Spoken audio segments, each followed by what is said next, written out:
Mateo capítulo 26, versos 1 al 13, dice de la siguiente manera. Cuando hubo acabado Jesús todas estas palabras, dijo a sus discípulos: sabéis que dentro de 2 días se celebra la Pascua y el Hijo del Hombre será entregado para ser crucificado.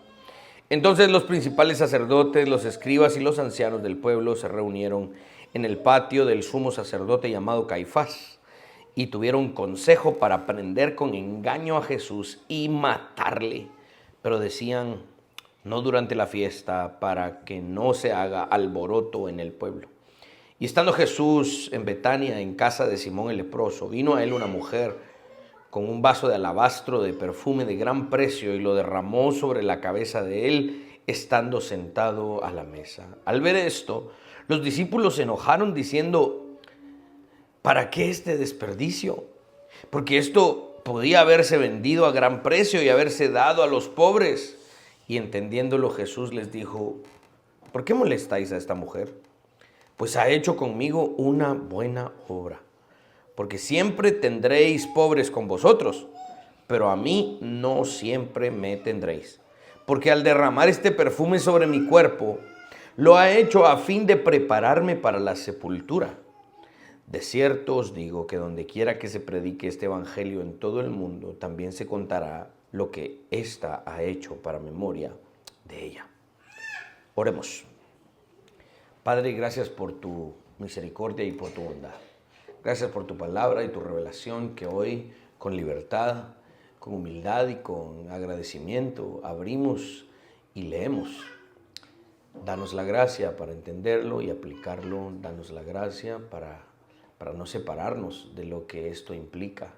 Y a tomar con seriedad, te pedimos, a tomar con mucha seriedad tus palabras, porque esta es tu palabra autoritativa, inerrante e infalible. En el nombre de Jesús. Amén y amén. Nos acercamos al momento más dramático de la historia de la redención. Si han ido siguiendo, aunque de manera muy extensa y larga, la predicación del Evangelio de Mateo, pasaje por pasaje, uno de los puntos álgidos y más dramáticos e importantes de todo el relato de Mateo es, obviamente, la pasión y la crucifixión de nuestro Señor Jesucristo. Nos vamos acercando al momento cúspide de toda esta historia. Y la siguiente frase lo define. El verso 2 dice de la siguiente manera: sabéis que dentro de 2 días se celebra la Pascua y el Hijo del Hombre será entregado para ser crucificado.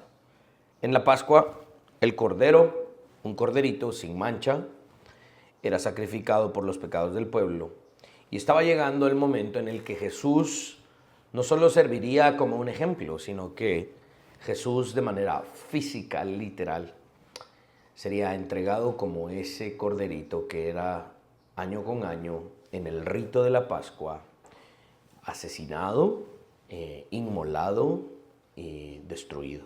El mismo Jesús iba a poner su propio cuerpo para esto. Jesús se estaba estableciendo a sí mismo como el cumplimiento definitivo de esta Pascua y de este rito en el Antiguo Testamento. Tanto el Evangelio de Marcos como el Evangelio de Juan, Marcos capítulo 14 y Juan capítulo 12, relatan esta historia que estamos leyendo con algunos detalles importantes que vamos a ir entrelazando. Jesús acá está anunciando su muerte a manos de los líderes judíos y esta vez lo hace con palabras particulares haciendo referencia a la Pascua.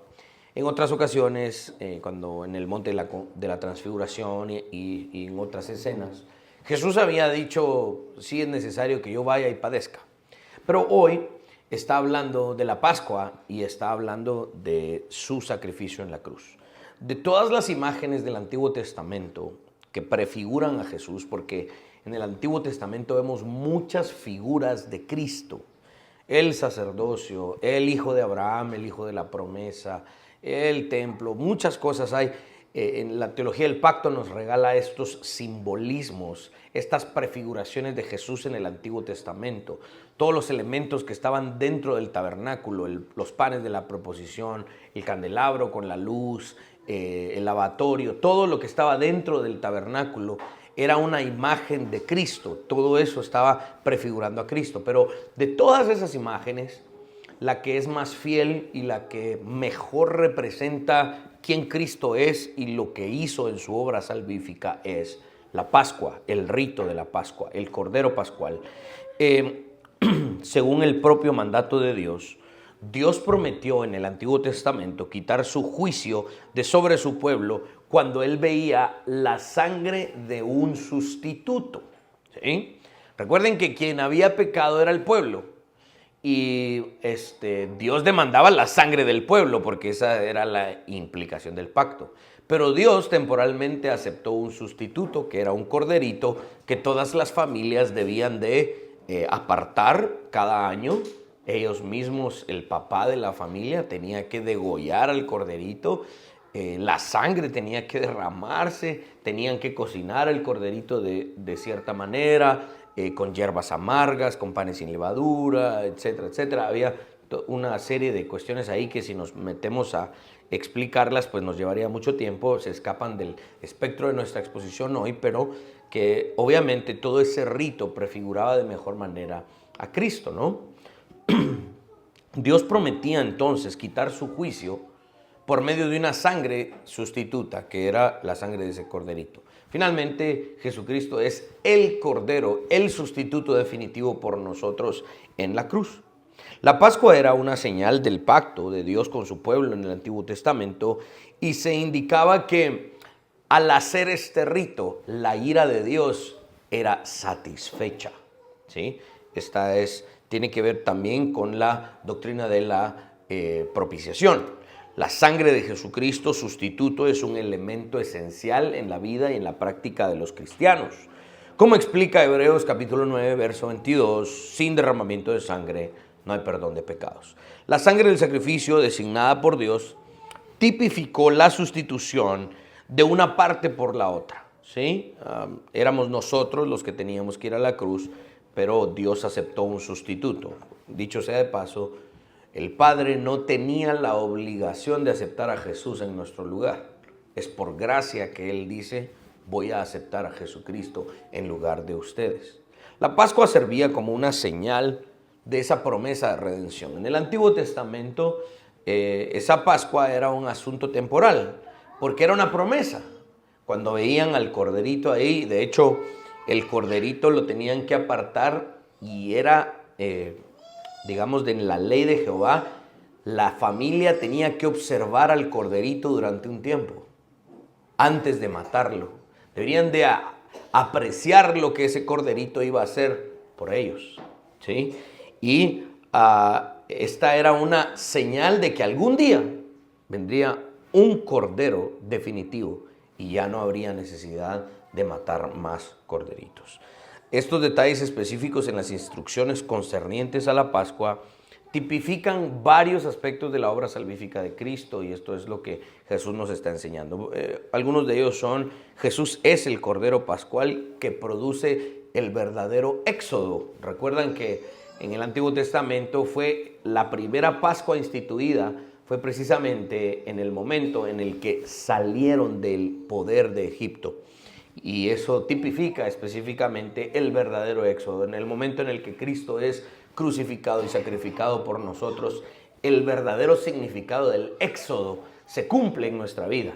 Salimos del poder del pecado, salimos del poder del dominio de la oscuridad en el momento en el que Jesús, como Cordero Pascual, es crucificado. Jesús es el sacrificio sin el pecado, ese Cordero sin mancha y sin contaminación, que se ofrece voluntariamente a Dios el Padre. Ese es Jesucristo. Este Cordero nos ayuda a tipificar esto. Y es ahí los elementos del por qué es importante ver las cuestiones específicas. Cualquier otro animal que hubiese sido sacrificado se oponía, ¿no? Empezaba a luchar porque de alguna manera sabía que iba al matadero, ¿no? Un cerdo, una vaca, algo, que se hubieran opuesto. Pero cuando se tomaba un cordero, el cordero no se oponía, enmudecía tranquilamente, como que sabía que iba a ser asesinado, pero igual de balde era que se opusiera, entonces simplemente iba voluntariamente al sacrificio, a la tabla, al lugar, al altar donde iba a ser sacrificado. Y eso es precisamente la forma en la que Jesús fue al matadero, a la cruz. Enmudeció tranquilamente sin oponerse. También la Pascua nos ayuda a entender que Jesús fue consumido por la ira de Dios como ese cordero sacrificial. Parte del rito de la Pascua era que cuando se sacrificaba ese cordero no tenía que quedar absolutamente nada. Se lo tenían que comer, lo que sobraba lo tenían que quemar al día siguiente. Jesús fue totalmente consumido por la ira de Dios en la cruz y experimentó la muerte. Por estas y muchas razones más que podríamos hablar, Jesús dijo claramente a sus discípulos que sería entregado, crucificado, como el Cordero Pascual. Jesús estaba enseñándole a sus discípulos, miren, viene la Pascua en 2 días. Recuerden que estamos en la misma semana desde Mateo 21, verso 1. Todas estas predicaciones han sucedido en la misma semana, ¿sí? Entonces Jesús aquí les está diciendo, la Pascua viene en 2 días, yo soy la verdadera Pascua. Ahora, avanzando a los versos 3 y 4 del pasaje que hoy estamos viendo, desde el principio del Evangelio, Mateo está presentando la historia de Jesucristo como el Rey de Reyes y Señor de Señores, ¿sí? Este es el Rey del universo y en estos versículos Mateo está presentando una ironía. D.A. Carson nos ayuda con esta frase a entenderla. El juez del universo, el Rey Mesías, el glorioso Hijo del Hombre, estaba a punto de ser juzgado. ¿Ven la ironía? El juez supremo iba a ser juzgado a manos de los líderes de Israel. Mateo hace referencia a que el plan para arrestar a Jesús y atraparle con trampa, con engaño, con sedición, con de verdad mucha maldad en el corazón, los líderes judíos estaban empezando a tramar esto y dijeron, bueno, ya no más, ya no queremos que siga predicando, ya no queremos que siga haciendo milagros. Llegó el momento de atraparle y asesinarle. Ya ellos estaban resueltos a hacerlo. Ahora, los líderes judíos llegaron al punto que Jesús había anunciado en Mateo 23. ¿Se acuerdan cuando Jesús le dijo a los discípulos, a los líderes judíos, les dijo, llenad la medida de vuestros padres? Eso significaba que Jesús les estaba anunciando que ellos iban a llegar a ser tan malvados como sus padres y peores, porque estos no iban a matar a un profeta, no iban a matar a otro hombre de Dios, estos iban a asesinar al Hijo de Dios, a Dios en carne. El mismo Pedro les acusa en uno de los primeros capítulos de Hechos y les dice, vosotros, líderes judíos, ustedes asesinaron al autor de la vida. Estos criminales iban a cometer el crimen más grande que cualquier ser humano podía haber cometido. A partir del verso 6 se relata una escena muy particular, ¿sí? La escena de una mujer que abre o rompe un alabastro y derrama un perfume, un ungüento, un aceite sobre la cabeza de Jesús. Y vamos a hablar de eso porque está en parte de este pasaje.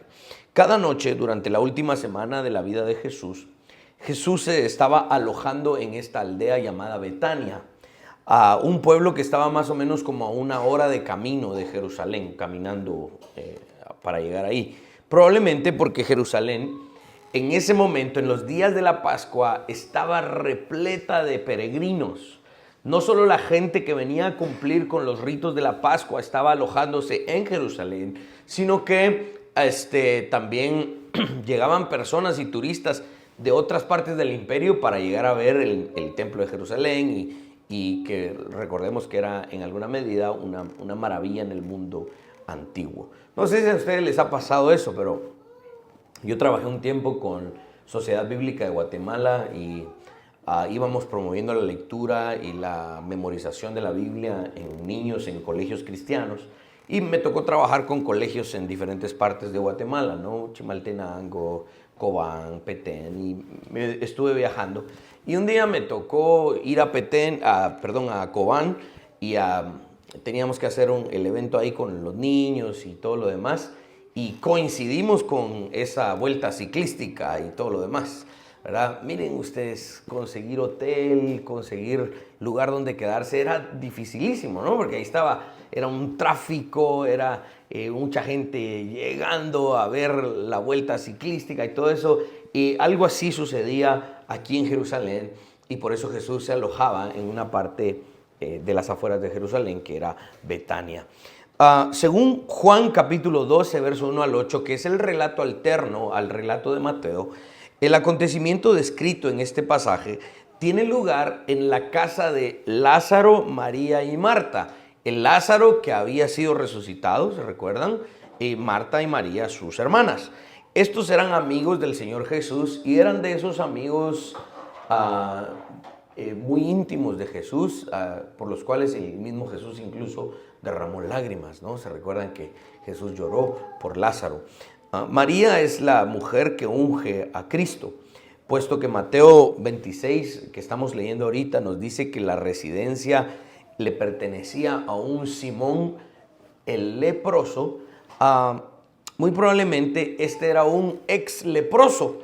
Algunos comentaristas coinciden en que este Simón, que antes era leproso y que había sido sano por Cristo, era el papá de Lázaro, Marta y María. Algunos coinciden en esto y llegan a algunas conclusiones. El ungüento que María derrama sobre la cabeza de Jesús era un aceite o un perfume que valía 300 denarios, dice Juan capítulo 12, verso 5. Y nos dice Mateo que simplemente era algo de gran precio. Este ungüento probablemente podía valer el salario completo de un año de una persona. Ahora, nosotros hoy lo medimos y decimos, sí, es bastante, pero no tanto. Creídos nosotros, un montón de pistas, pero no. Situémonos en el contexto. Para gente como esta, en esta pequeña aldea de muy escasos recursos, el salario de un año era de verdad muy alto, ¿sí? Era algo que era muy alto en esa condición. Era una especie aromática muy, muy olorosa. Esta costosa sustancia probablemente provenía de una planta que se le llamaba nardo, que provenía de la India o de lugares por ahí, y se guardaba en un frasco de alabastro. Un frasco de alabastro era una especie de cántaro con una boquilla así muy aguda, ¿no? Y este es el recipiente que, digamos, María quiebra para ungir al Salvador, y lo hace obviamente con una muy buena intención. Pensemos en primer lugar en la intención de esta pobre mujer que está básicamente derramando sobre el cuerpo del Señor su salario de un año. Entonces, situémonos en el gran esfuerzo que hace esta mujer al derramar sobre el cuerpo de Jesús algo tan precioso y valioso. Cuando María abre el cuello del frasco para ungir al Salvador, puede que tenga la intención de ungirlo en el sentido de demostrarle a los que estaban allí que él era el ungido. Esto era una práctica, digamos, para personas de mucha importancia. Se ungía a los profetas, se ungía a los reyes. Y María tal vez pudo haber tenido la intención de decirle a los discípulos, por si alguien tiene duda, este es el Mesías, el ungido. Es dudoso que ella sea consciente de la importancia de esto, de su servicio a Jesús, pero la referencia que Jesús hace nos lleva a creer que esto tiene un significado especial. Esto explica la reprensión que Jesús le hace a sus discípulos, específicamente a Judas, porque Juan nos lo aclara en el capítulo 12, ¿sí? Sus discípulos tenían la preocupación en algún punto legítima, cuando dice, ¡ala, qué desperdicio, hombre! Sí, hombre, este es Jesús, este es el Hijo de Dios. Pero miren a esa pobre mujer, todo lo que ha invertido. Si la mujer no quería ese ungüento, pues hubiéramos vendido eso y se lo hubiéramos dado a los pobres. En algún sentido, esa preocupación era legítima o un argumento legítimo, pero Jesús resuelve esto y les hace entender que tal vez su preocupación o su intención no estaba equivocada, pero sus prioridades sí. Y esto es lo que vamos a desarrollar en este momento. Mateo resalta el error de los discípulos en poner más atención en el costo del ungüento que en la dirección que Jesús tenía hacia la cruz. Por eso cuando uno lee el contexto y todas estas cosas, uno va haciendo sentido de estas cosas. No es solo que, qué bonito, ¿verdad? Eso de que estaban ahí sentados y de repente la mujer le echó eso a Jesús.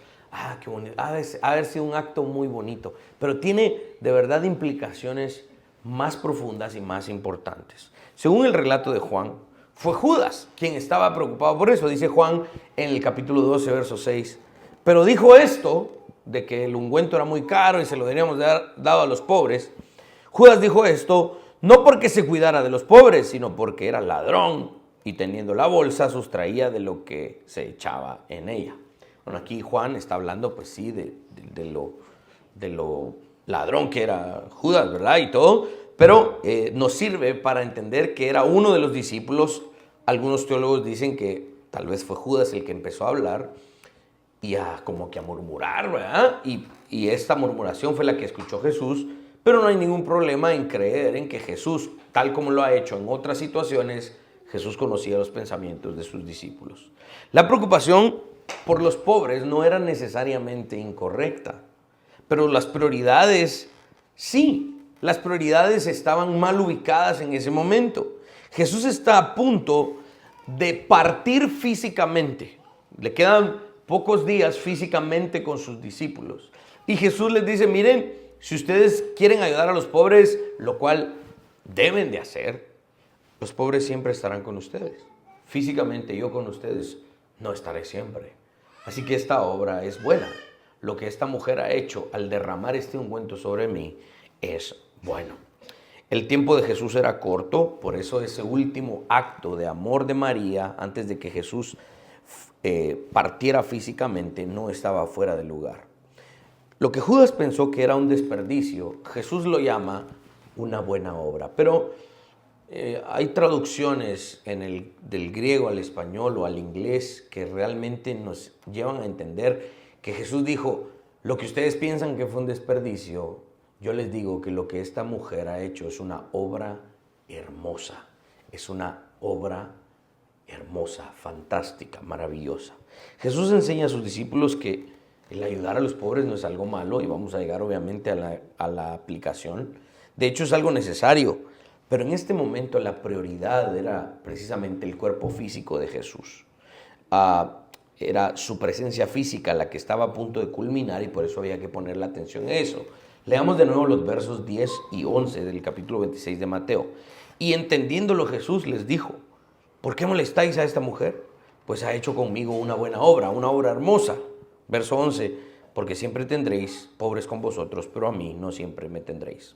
Ahora, el cuerpo de una persona fallecida era ungido. De hecho, en alguna medida esa es la práctica que todavía hacemos nosotros hoy, ¿no? Cuando alguien fallece, pues el cuerpo se unge, se trata, ¿verdad? Se embalsama.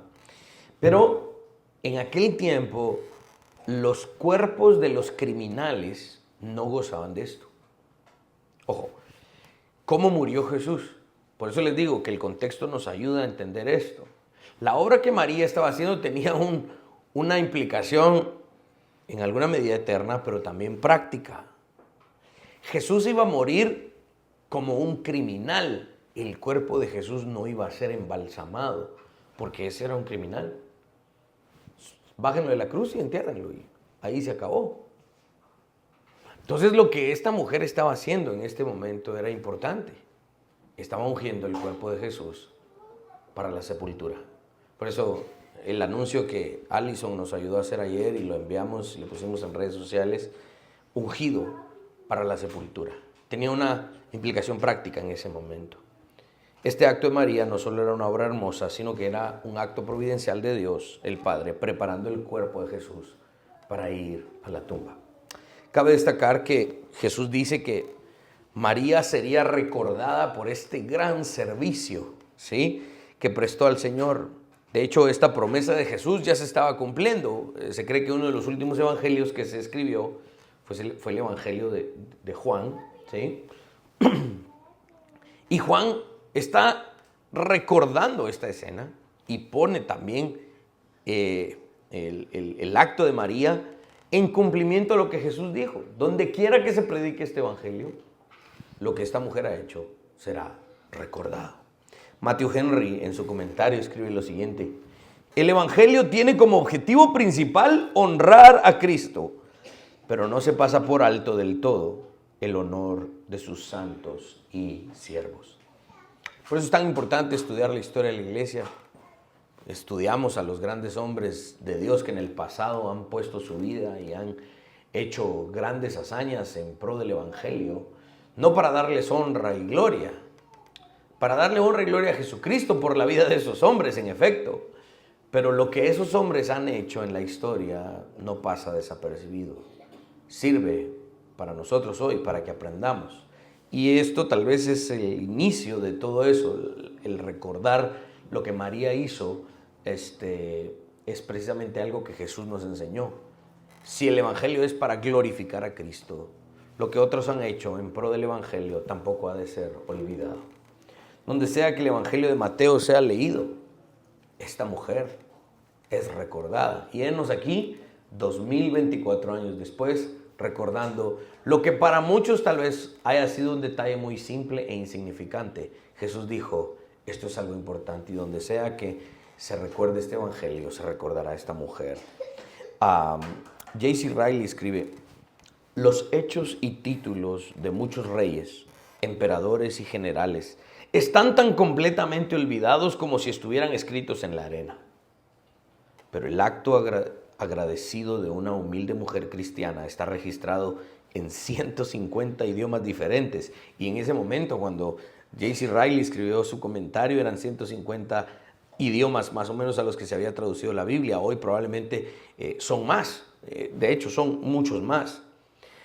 Vuelvo a leer donde dice, pero el acto agradecido de una humilde mujer cristiana está registrado en 150 idiomas diferentes y es conocido en todo el mundo. La alabanza del hombre dura solo unos días. La alabanza de Cristo perdura para siempre. Aunque jamás lo merecemos, Dios ha elegido honrar a los que le sirven. Dios eligió honrar a María por el esfuerzo que ella hizo para ungirlo antes de ir a la tumba. Puede que ahora nos sintamos como un pueblo con poca honra, pero nuestra gloria, nuestra exaltación llegará con seguridad si servimos fielmente a nuestro Señor.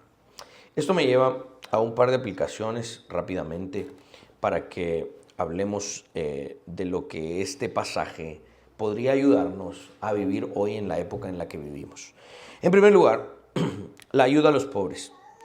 Es fácil adoptar la actitud moralista de los discípulos y pensar que está mal utilizar, por ejemplo, los fondos de la iglesia, de las ofrendas, las donaciones que damos. Sí, juntemos dinero, pero solo para ayudar a los pobres, que eso sea solo para ayudar a los pobres. Sin embargo, el deseo de Dios en que haya belleza en la adoración no está fuera de esto. Por ejemplo, en el Éxodo, en el capítulo 28, cuando ya habían sido liberados de Faraón y todo lo demás, cuando Moisés le dice al pueblo, donen oro o plata, donen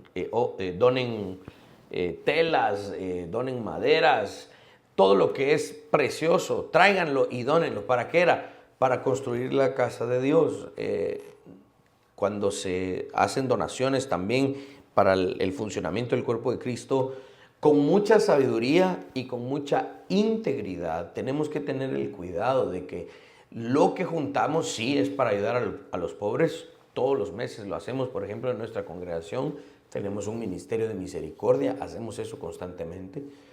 Buscamos hacer un fondo específico para misiones y gente en otros países que también padece necesidad, pero también con mucha sabiduría e integridad apartamos una parte para embellecer la adoración al Señor. ¿Qué hacemos? Compramos una guitarra, compramos un bajo. Mire, hermano, que feo sea el sistema de sonido. Y pero eso es como canta usted, hermano. Yo lo sé, pero tal vez compramos otro micrófono, tal vez nos ayuda un poco. Este tipo, está bien. O sea, con mucha sabiduría e integridad podemos hacer eso. No debemos de estar simplemente ligados a que todo lo que donamos y hacemos es para los pobres y nada más. No, el mismo Jesús tal vez nos está enseñando esto, de que embellecer la adoración a Él puede ser algo legítimo en lo que podemos también invertir. Como ignorar a los pobres es algo muy simple, de verdad. Ignorar a aquellos que padecen de las cuestiones básicas es muy simple. Debemos tener como prioridad en nuestra congregación el ayudar a los que no lo tienen, y es algo que de verdad nos hemos preocupado por hacer, pero no es hacer una cosa o la otra, es hacer ambas, pero con sabiduría y con integridad. Entonces, a la hora de practicar esto también en tu propia casa, al enseñarle a tus propios hijos, a la hora de que, bueno, sí, vamos a invertir en nuestra casa, ¿no? Queremos una casa un poquito más grande o queremos un mejor carro, todo ese tipo de cosas no hay ningún problema hacerlas, y enseñarle a nuestros hijos también. Siempre es necesario dar, siempre es necesario compartir, porque es algo que el Señor nos demanda. No es hacer una cosa o la otra en términos familiares, sino que podemos hacer ambas con mucha integridad y sabiduría. Ahora, la otra aplicación que yo quiero llevar a partir de este pasaje es una frase bien importante, que nuestro trabajo para Cristo no es en vano. Si algo nos enseña el acto de María al ungir a Jesús, derramando sobre su cuerpo una inversión muy grande de ella, hacerlo para Cristo, nuestro trabajo en el Señor, algo que podemos aprender de eso es que nuestro trabajo en el Señor no es en vano. Lo que hacemos para el Señor no es tiempo perdido, no es una obra desperdiciada. Si lo que hacemos para el Señor lo hacemos con fe, para su gloria, nunca será un desperdicio. Siempre tendrá un significado. Y esto lo enseña Pablo en 1 Corintios capítulo 15, versos 57 y 58. Dice: mas gracias sean dadas a Dios, que nos da la victoria por medio de nuestro Señor Jesucristo. Así que, hermanos míos, amados, estad firmes y constantes, creciendo en la obra del Señor siempre, sabiendo que vuestro trabajo en el Señor no es en vano. Pablo dice: ya que Cristo es vencedor donde ustedes han sido derrotados, hay un pequeño listado de 3 cosas que ustedes deben hacer, dice Pablo. Deben estar firmes, deben crecer y deben saber, es decir, estar confiados. Pero firmes, crecer y saber qué. Y esta es la frase que resuelve la enseñanza de Pablo. Ayúdame con la siguiente diapositiva: que vuestro trabajo en el Señor no es en vano. Lo que María hizo con Jesús al derramar sobre su cuerpo el salario completo de un año, y lo que nosotros hagamos por la causa de Cristo no es en vano. No fue en vano lo que María hizo, y lo que nosotros hagamos por el Evangelio de Cristo no será en vano. Ahora, interpretemos eso. ¿Será que eso significa solo lo que yo hago para la iglesia? ¿Será que es solo lo que hago los domingos? ¿Será que es aquello que yo hago cuando nos reunimos en la iglesia? No. Y de nuevo vuelvo a nuestra visión amplia del Evangelio en esta congregación. El trabajo que tú haces, que tristemente algunos piensan es un trabajo secular, porque está separado de lo que es la fe. Estoy trabajando en una empresa que no tiene nada que ver con la iglesia. De hecho, ni mi jefe, ni mis compañeros, ni la gente con la que yo trabajo, esa gente no es cristiana. ¿Qué obra estoy haciendo yo para Dios ahí? Nada. Así piensa la gente. Pero cuando estoy con los hermanos de la iglesia, ahí sí estoy haciendo obra para el Señor. No. ¿Dónde estás? Estás trabajando para el Señor, ¿sí? Y pareciera a veces no tan significativo, porque yo estoy trabajando para tal empresa y el que se está beneficiando es el dueño de la empresa. A mí me pagan un salario que cada día a veces parece que no me alcanza, pero y el cuate ese ganando más, y pareciera ser que uno no tiene un trabajo significativo para la obra de Dios ahí. Pero este es el punto. Todo lo que hacemos, lo hacemos para la gloria de Dios. Y si lo hacemos para el Señor, donde quiera que estemos, no es en vano. Ahora, eso tampoco significa que, entonces en la iglesia yo no hago nada. Ahí el pastor, que para que al pastor le pagan y que él haga, ¿va? Y que para eso le dan ofrendas. No, cuando yo obro en la iglesia y trabajo en la iglesia, por ejemplo hoy, ¿verdad? Los hermanos que nos ayudaron allá a pararse, allá a poner los marbetes, las esposas vinieron a poner el café, aquí estaba nuestro hermano Luis armando el sonido, de repente la familia Rosales nos ayuda con los niños y hacen allá que la piscina de pelotas y todo, esas cosas que parecieran como pequeñas, ¿no? Pero son para la gloria de Dios, si son con fe, no son en vano, ¿sí? No son en vano. Esto yo lo experimenté en una prédica de un versículo, si no estoy mal, es en Mateo 7, y decía, no deis vuestras perlas a los cerdos. Y Jesús venía hablando de ciertas cosas en el Sermón del Monte. Después venía este verso, no deis vuestras perlas a los cerdos. Y luego siguió hablando de otras cosas en el sermón. Yo me rascaba la cabeza y decía, ese versículo, ¿qué tiene que ver? No, me costó encontrarle el significado, me costó encadenarlo en el contexto de todo el sermón.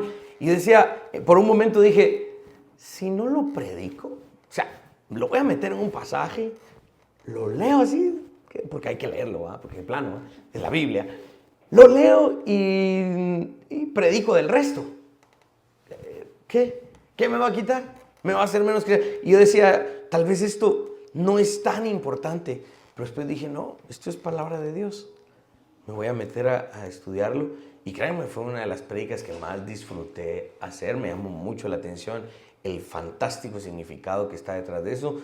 Y ese significado, como no me da tiempo, ustedes lo pueden volver a ver ahí en YouTube. Vean la prédica, porque es un significado maravilloso que habla precisamente del Evangelio y nuestra actitud para contra aquellas personas que están empedernidamente en contra de Cristo. ¿Cuál debiese ser nuestra actitud? Y dije yo, bueno, nadie le va a prestar atención a esa prédica, nadie me va a regañar si lo prediqué o no lo prediqué. Para mí en algún momento se me cruzó por la mente que esto era algo insignificante, pero en el momento en el que puse esfuerzo y lo estudié, lo prediqué, dije yo, esto no es en vano.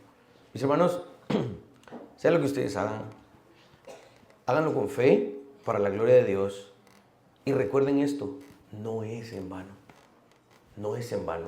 Y no lo hacemos para que la historia nos recuerde. Estoy seguro que María no lo estaba haciendo para que Mateo, fíjate lo que voy a hacer y escríbeme ahí. Ahorita le voy a echar esto a Jesús, hazme el favor de escribirlo ahí. María no estaba haciendo eso, como tristemente hoy es la epidemia esa de las redes sociales. Cuando yo esté imponiéndole manos aquí al siervo, me tomas la foto. No, o sea, tristemente existe esa actitud, ¿verdad? Yo estoy ayudando a los pobres, tómenme la foto. Para que me recuerden, no podemos tener esa actitud. Pero tampoco podemos tener la actitud contraria a decir, yo lo que hago no tiene mayor significado. Si tú lo estás haciendo con fe, para la gloria de Dios, recuerden esta frase, mis hermanos, no es en vano.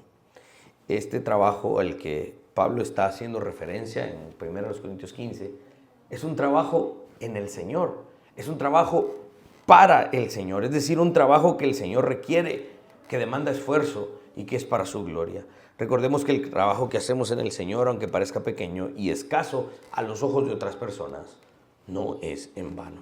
Mis hermanos, sea el impulso, el vigor, los recursos que nos queden en esta vida, ¿sí? Porque hoy podemos estar bien, con mucha salud, podemos estar bien en una buena posición, podemos tener el ánimo, y mañana no. Mañana puede suceder algo que providencialmente Dios permita, pero sea lo que tengamos en nuestras manos, invirtámoslo para el reino de Dios.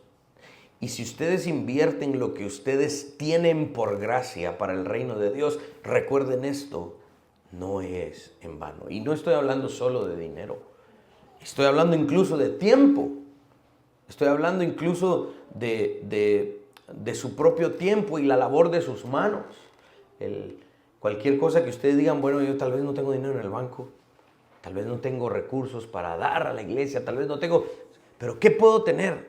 ¿Qué sé yo? Te sobra un teléfono, te sobra, porque te cambiaron el plan y el teléfono viejito ahí lo tienes y ahora tienes uno nuevo. Ese teléfono puede servir para algo, ¿sí? Bueno, tal vez para publicar anuncios en Facebook y ayudar esto, para mandar anuncios, para recordar cosas de la iglesia o regalárselo a una persona que no lo tiene. ¿Qué sé yo? El esfuerzo que tengas, el recurso que tengas para invertirlo en la obra de Cristo. Hazlo y yo te garantizo que eso no será desperdiciado. Ahora hazlo por las motivaciones correctas, hazlo con fe y para glorificar a Cristo. Y ese trabajo, ese esfuerzo, esa inversión no será en vano, así como lo vimos en la vida de esta mujer María. Amén. Pongámonos de pie. Vamos a cantar nuestra doxología.